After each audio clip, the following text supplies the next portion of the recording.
Aquarium News of the Week. Welcome to Aquarium News of the Week. Today is Sunday, the 3rd of August, 2025.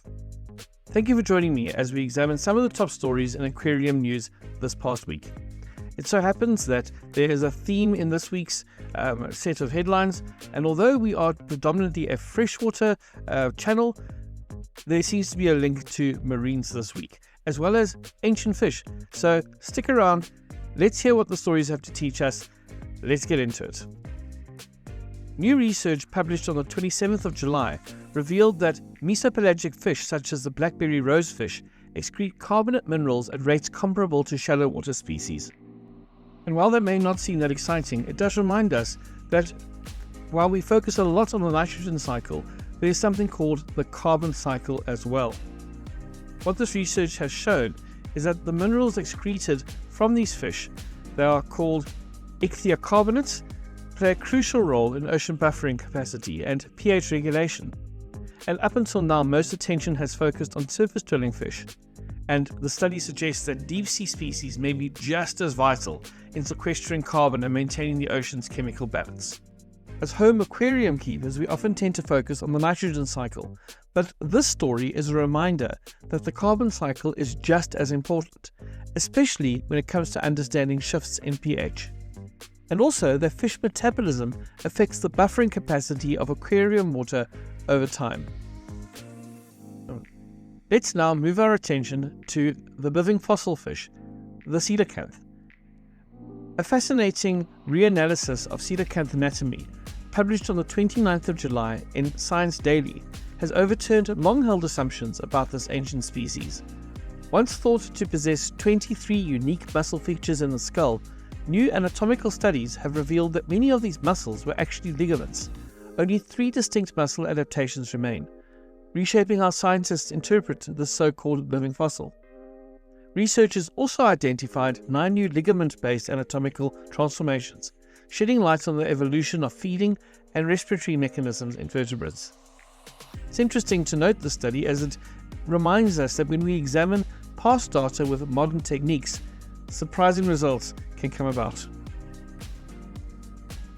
It's also a reminder to those of us who keep fish in our home aquariums to stay open to new knowledge, especially when it comes to keeping species descended from prehistoric ancestors. So if you are an owner of a biker or a ropefish or similar, make sure that you're catering for their particular needs. Provide floating cover, ensure air gaps above the waterline, and make sure you mimic the natural habitats with dim lighting and plenty of places to hide. Now we move focus to Africa.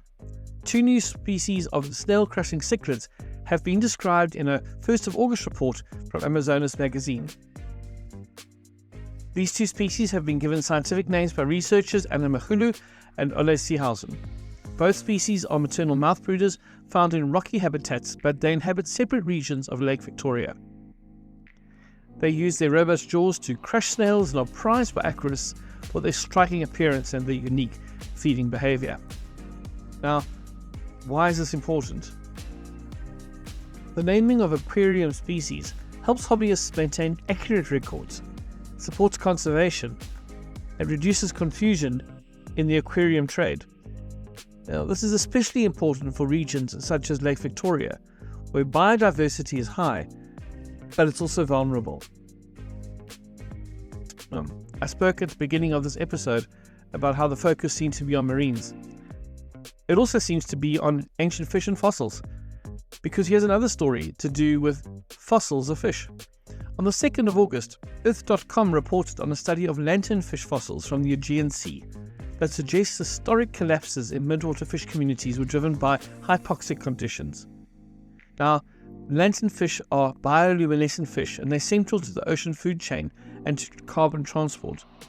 The fossils showed sharp population declines in periods where oxygen levels dipped below a critical threshold.